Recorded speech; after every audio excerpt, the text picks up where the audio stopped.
All right. Hello, everyone. Welcome to Black and White TV. Thank you so much for joining us this week. My name is Sean Cooper, and I'm joined by my co-host, Jamila. It's good to see you. Good to see you. You're wearing the same thing as last week. I feel like you're wearing the same thing as last week. Oh, gosh. So, secret's out. Yeah. It's so awesome to have you walk with us as we have these discussions on Black and White TV. As you may or may not know, if this is your first time, welcome. If it's your first time in a while where you're always listening. Yeah, you're always listening. Thank you for being a uniter with us. This is where we talk about issues that we are facing in our country, where often we are so desperate for that issue to have a black or white answer. Mm-hmm. Right or wrong. Not always. In fact, seldom is it black or white. It's often gray. Yeah. And so we talk about a lot that. of gray sweaters. And Yeah. It's in honor of Black and White TV. And we come from different backgrounds, different perspectives. Yeah. We see the world a little differently. Oh my God. And so a lot of what we talk about is, what does it look like to be a uniter and it be okay that we don't see eye to eye on everything. We don't have to agree on everything. We don't. On everything? Everything. So thanks for joining us. Yeah. Please like, subscribe, follow, smash, blow it up. Don't blow it. Do whatever you gotta do. Unless you're fist bumping. Yeah, share it. All that. Good. Right, so we are on all kinds of social media platforms. We are part of an organization called Global Unites, and we are a chapter called USA Unites. And you can look at all that good stuff because it'll be in the description, all those linky links. You can donate to us because we like to work with children and help them also learn how to humanize others. Yeah, and reach out to us if you have a group, whether it's a church or a school or a group of friends. We love to go out and we do a lot of workshops in all kinds of places. If you're in Florida. Yeah. In Florida. Yes. And in fact, right now we're going through a series where we're looking at the 6 principles. Yes. Of what it means to be a uniter. What does it mean? Yes. Okay, so here we go. We're going to go through them? Let's do it. All right, the first one, I will humanize others. Second one. Good job. I will listen intensely. Third one, I will lean into opposing views. Last week, I will ask challenging questions. Nice. And today, I will exercise slowing down. Very nice. Wow. Look at us.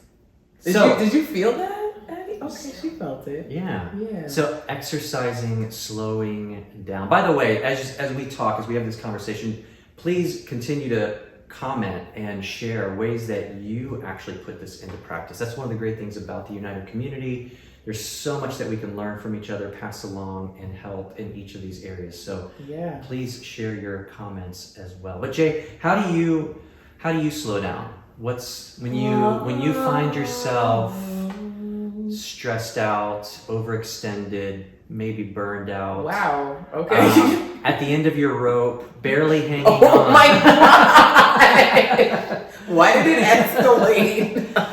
Downward. It was a downward escalation. Yeah. I take a nap, Sean. Yeah. That's what I do. Crawl into a hole. If it's that bad. No, but legit, naps are my jam. That's my coffee. Yeah. My coffee's long naps, short naps. Are you a long napper?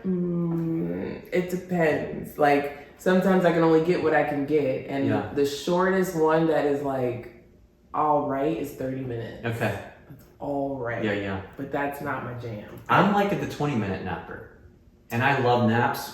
Like, bless you. Don't always get them. But the 20-minute nap. That's your jam. That can like. That causes me violent anger.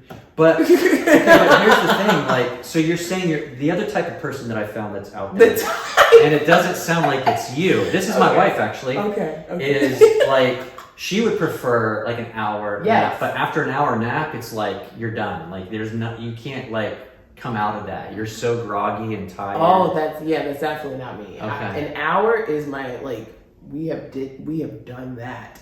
2 hours, I'm also here for that. Yeah, That sounds like it's night sleep. No, that's not a nap. You need to listen. I don't know what 2 hours sleep you're getting, but listen. This is how I want to die, y'all, okay? Where you got this on record. This is how I want to die. I would like to die taking a nap. Not a full sleep. It's a nap. There's something like It's just precious. It's pleasant. Yeah. Okay, so my prevention to the spiral that you just shared. Right. One of the things I like to do is, so this is very specific, okay?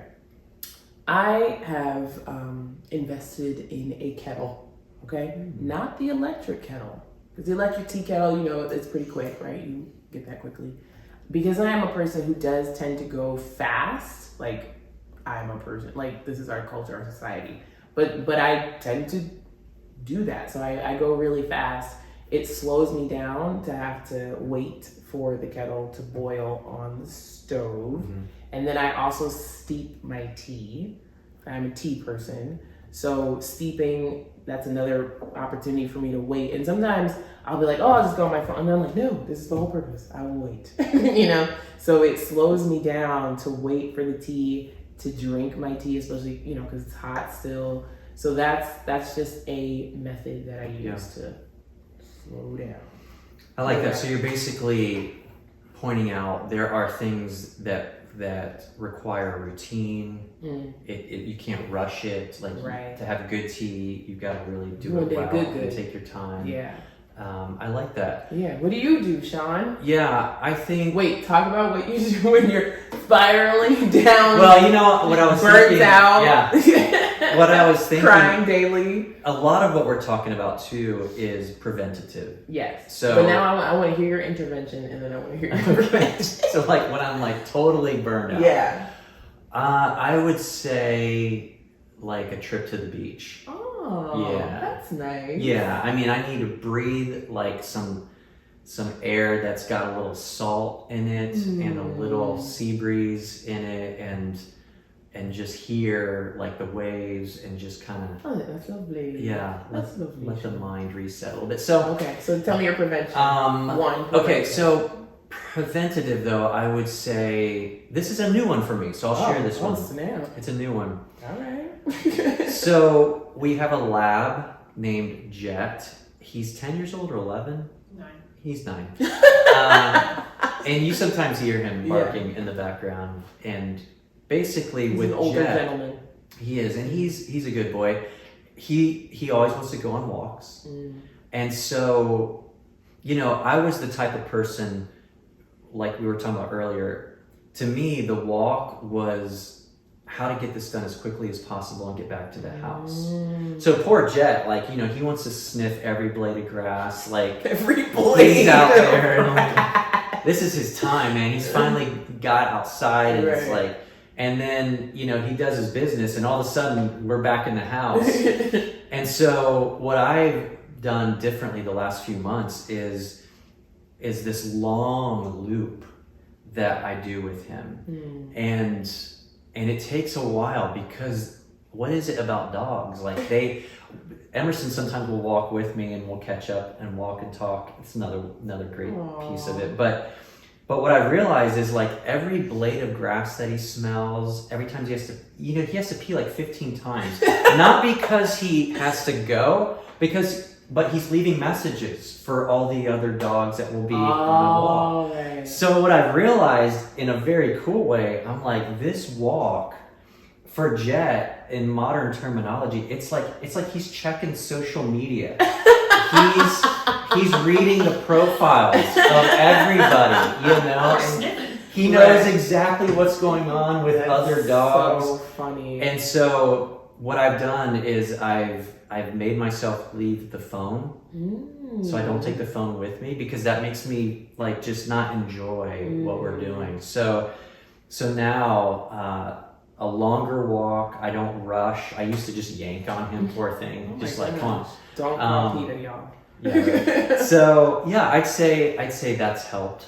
But I think it connects to what you're saying. It's creating a routine that, in a like good way, it forces you to take some time and breathe. I've heard people who will like stand in a longer line on purpose just to do that. Like there's an uncomfortable part of, if you are not used to slowing down, it can be very uncomfortable to slow down. Right. It's like, wait, I should be doing more. I'm supposed to do something, and it's like, this is an opportunity to just be. Right. You know, which I think is very powerful and re-energizing and empowering to a person when you practice this, like you have more longevity for you to you, right. you know? And then if you are a person who serves in any kind of capacity, this is you putting the oxygen mask on first before assisting other passengers. Yeah, that's right? good. Yeah. What about what are your telltale signs of Something's afoot? Yeah, like ooh, Yeah. I'm not slowing down enough because this is happening. Yeah. So one of the biggest practices that I have that is more rhythmic, even more so than my T theme, is I practice taking a Sabbath. Like I rest. I have a full day where I just rest. And rest, I had to like learn what rest meant for me. Because when I first started doing it, I filled it up with all kinds of fun things. And I was like, look how fun this is. And then I was exhausted the next day. And then I was just exhausted continuously. And then I did the opposite where I was like, I'll just do nothing. And I'll just watch Netflix, all my K-dramas. I'll just do that all day. And that was exhausting. So then I was like, what's the in-between? So then that's what I did. I had to find certain things that feed me and give me energy that are, you know, engaging. So sometimes it's dance, sometimes it's coloring, sometimes it is K-dramas. Like, so I just try to check in with myself, like, what do you need? And what I found is when I don't have that day, especially if I don't have that day like 2 times in a row, so that's, you know, I find myself to be less kind. My window of tolerance is smaller. I find myself more emotional in either direction, whether it be that of like, no, not either direction. It will be like either I'm sad or mad. Like that's kind of where it is. And then I just find myself like just super exhausted. Like you can't sleep this off. This is a exhaustion of like you're doing the most and there's no pause, stop, you know, kind of a thing. So that's my That's good. Some of my signs. Is that fair? That's good. Yeah, I think that's well said. Yeah. What about you, Sean? Yeah, similarly, I would say, for me, if I'll notice that I overreact to things that are minor, but somehow I'm letting them be a major. Right. You know? Yeah. And so whether it's the kids or Addie or whoever, oh, no, or maybe Jay, maybe Jay a little bit. Jay.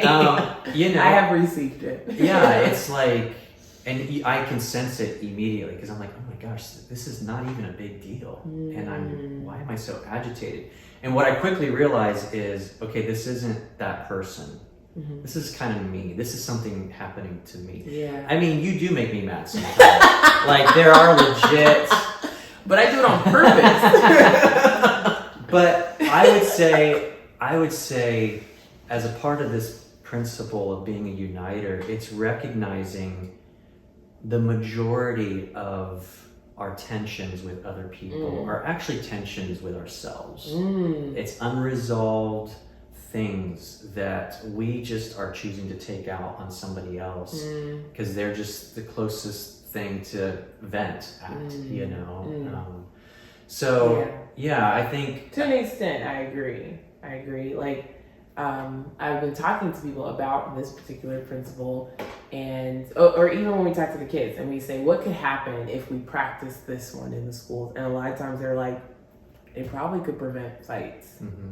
And we're like, why would it prevent a fight? And they're like, because you'll be less reactive and more responsive. They don't say it like that, but that's essentially what they're saying. You're like, instead of you hearing something and then popping off, or, you know, whatever it is that you're so fast or so quick to like rush to judgment or rush to whatever these conclusions that we create, you would be more inclined to like slow down enough to be like, wait, if I do this, then this could happen, or, you know, any of those kind of things. Or maybe I should ask a challenging question before I just, you know, go full force. And, you know, thinking about social media and things like things that have been happening even in our culture, just thinking about what would happen if people slowed down enough to think about like, wait, is this the message I want to put out there?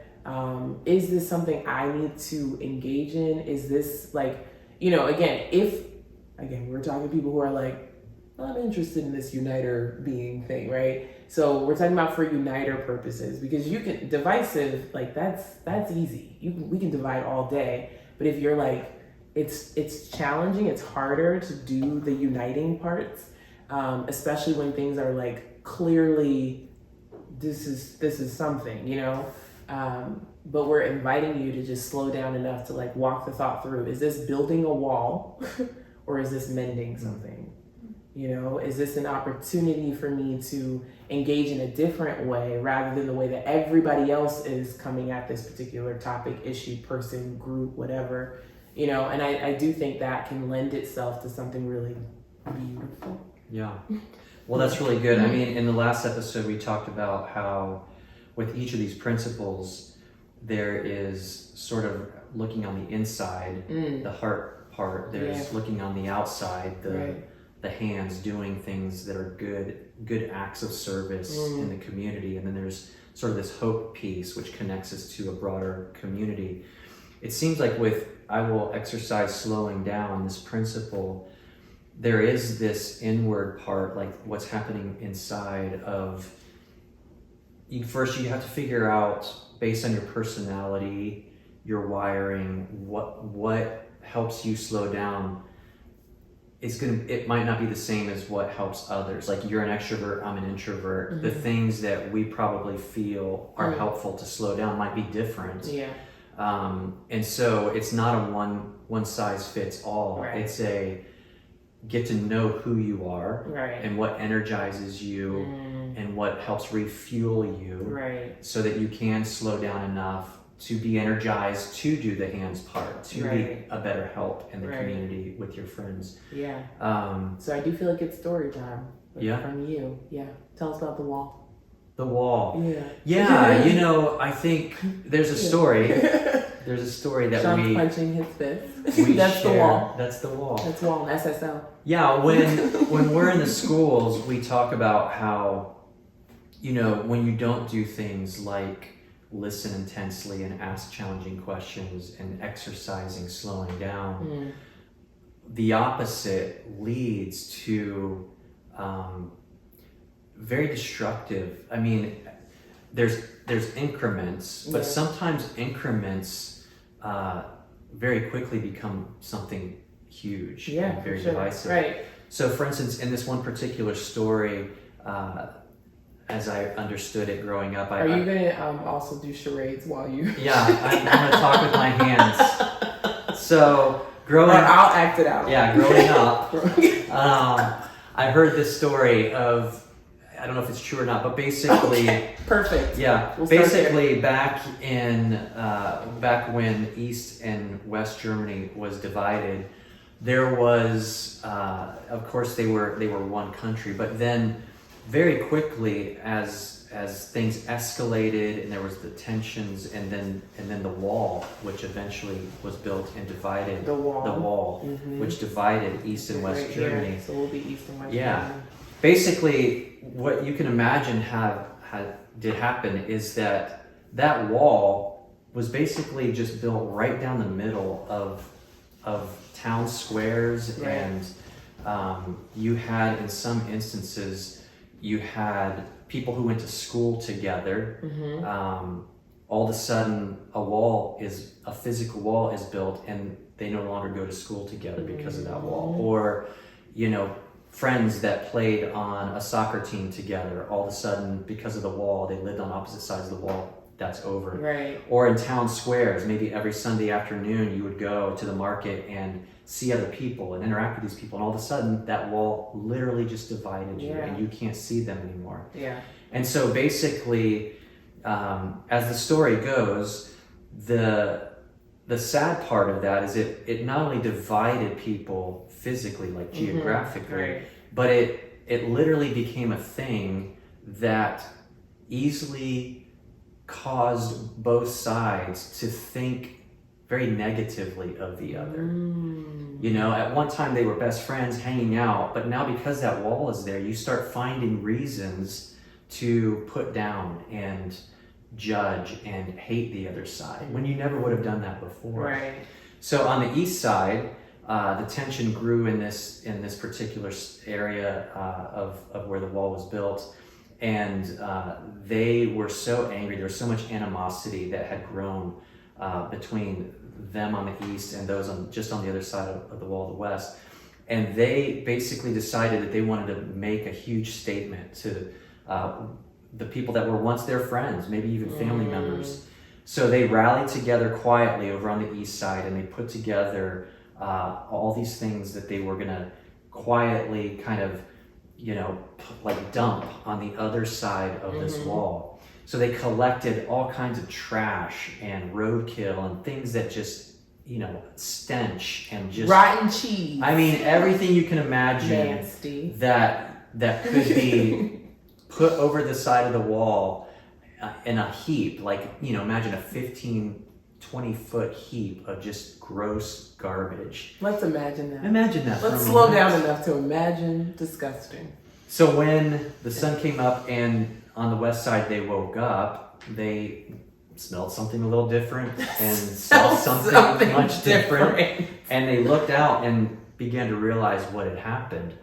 And so obviously on the west side they were angry, and they were just furious and thought, okay, we've got to retaliate.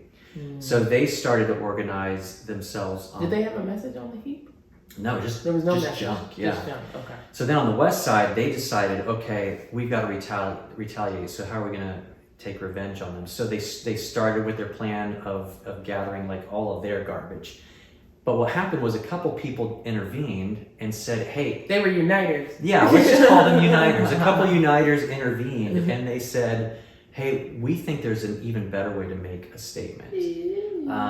And convince them. Yeah, they convinced them of their plan. And so they set out a date in which they would kind of respond to the east side. Or react. And so fast forward, and then one day on the east side, they wake up, and when they look out at their town square, instead of seeing a giant heap of debris and junk and roadkill, there was a pile twice as high with all the finest cheese and wine good and cheese. fashion. Chocolate. Chocolate. All the finest things that they made in the West, they made a pile twice as high on the east side. And they put a giant sign that read, "You can only give what you have." Boom.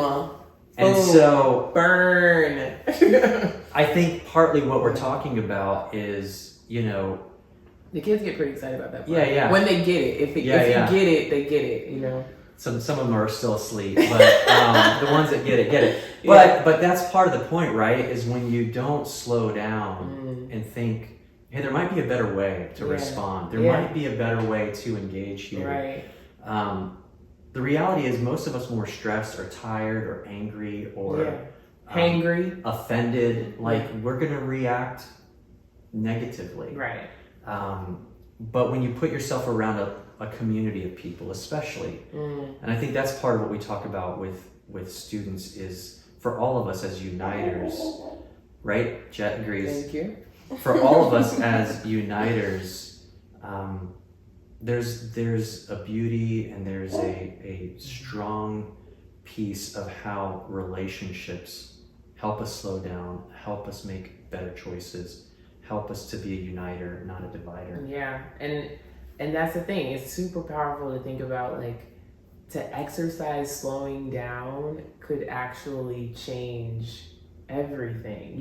Like imagine if those key people, or if they didn't say anything and the people did what they were planning to do, which was like, let's do twice as high for more garbage, right? And then it was like, ooh, garbage. And then it was like, well, we're gonna get you with more. And then it's like, what are we doing? Like, there's where's the richness of experience here? Where's the part where you just like live for a living rather than surviving? And you know what I mean? Like, I feel like when you go down these rabbit holes, these hate rabbit holes, oh my gosh, just assaulted your laptop. You go down these rabbit holes of hate and like anger and aggression. You keep feeding it. You like look at social media, it's making you mad. You talk to certain people, they're making you mad. You listen to certain things, it's making you mad. And you're just constantly inundated with all of this stuff. And it's like, where do you go from here?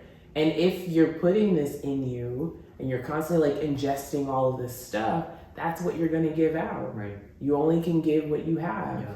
But if you're constantly feeding yourself with things that are like enriching, and you're like, every now and again, I'll lean into things that are like hard to lean into, or, you know, whatever the case is, but it's not the constant, you'll have, you know, just a different kind of experience. You can have something where it's like, I'm giving myself so much goodness, that's all I can give out. Right. You know what I mean?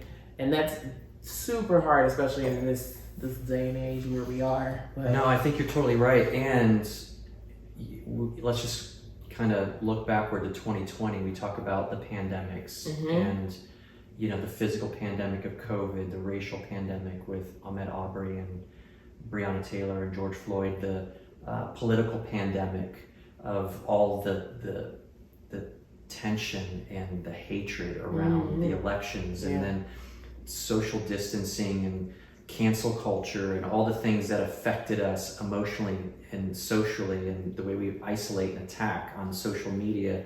You take all those things, and, you know, I think the scary part of what we're wanting to push back against is all of those little incidents. They build up, and no one really knows where the breaking point is, where something that's racial might seem fairly minimal on one day, and the next day somebody's killed, you know, or politically, you know, things seem, it's okay to argue and fight and bicker, but then it can lead to something really tragic or much worse.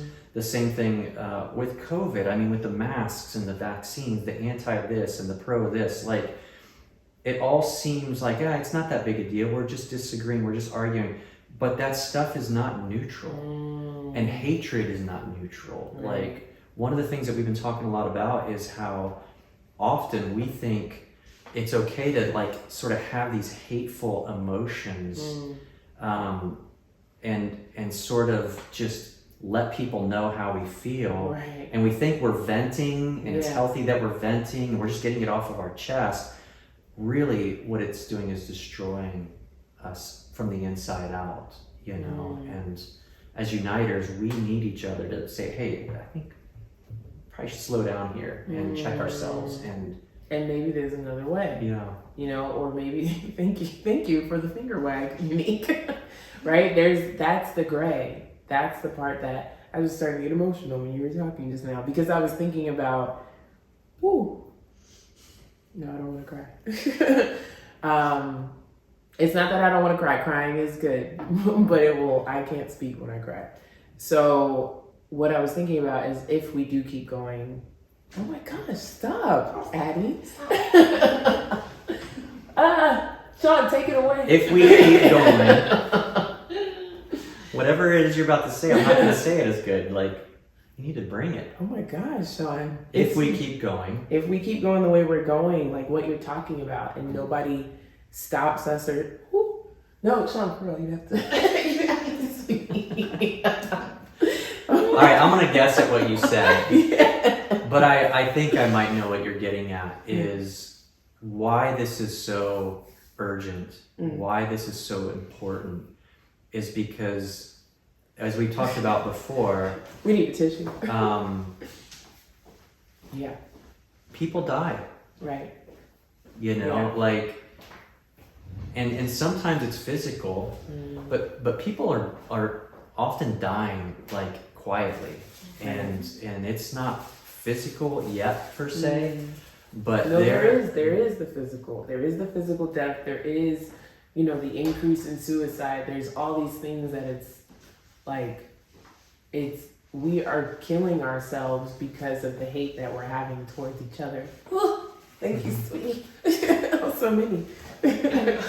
Right? Like, and so it is like, if we don't stop, or if we don't pivot, or whatever it is, you know, like this won't stop. It won't just go away. Right. You know, so yeah. Yeah. And it's going to take a lot of work, and that's what we're inviting not just others to do, it's what we are committing ourselves to, and it's the challenge that we're embracing, and we're asking all of us as uniters to not shy away from the hard work of slowing down, not shy away from the hard work of asking hard questions, leaning into that person that frankly just makes your blood boil, because there's a topic that you have embraced so tightly that topic is more important than that human. And we all do it, but we've got to start letting go of that stuff and realizing that, you know, people are more important than these positions that we have idolized. So yeah. All right. Hey, thank you, Uniters, for joining us. Jay's laughing again, so we've recovered for the moment. Tears of joy. Tears of joy. Tears of joy, because there's hope. There is hope. I have hope. There and is so, yeah, without hope, there's no way of doing this, but we have hope. We do. So thank you so much. We do invite you again to listen, learn, and lean in. Share this with people. Talk about this. Keep the conversation going. We'll see you next time. Bye.